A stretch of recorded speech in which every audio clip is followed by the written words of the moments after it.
দেখুন বন্ধুরা, বাবা কিন্তু এটা ভাজা শুরু করে দিল। ওই যে এটা যিনি নাম জানি কি বললাম, ভুলে গেলাম গা। এটা হলো এটা কি? চাপা চাপা শুটকি দিয়ে চালগুড় পাতা দিয়ে। আচ্ছা,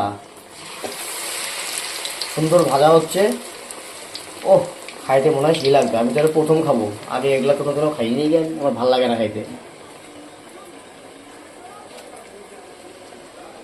পাতার ভেতরে বলে চাপা শুটকি। চাপা সত্যি ঢুকায়া, তারপরে এটা হচ্ছে পকোড়া, মানে ফ্রাই।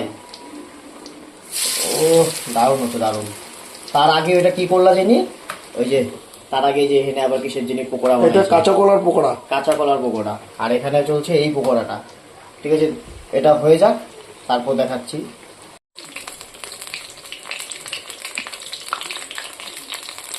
দেখুন বন্ধুরা, আমাদের পকোড়া কিন্তু হয়ে গেছে। এটা কিসের পকোড়া তা তো দেখলেনই আপনারা। সব কিছু কমপ্লিট, এই দেখেন এখানে রাখা আছে। তো এখন খায়া দেখাবো কেমন হয়েছে, আর খাওয়ার ভিডিওটা আলাদা দিব, কারণ হচ্ছে অনেক বড় হয়ে যায় তো ভিডিওটা, তার জন্য।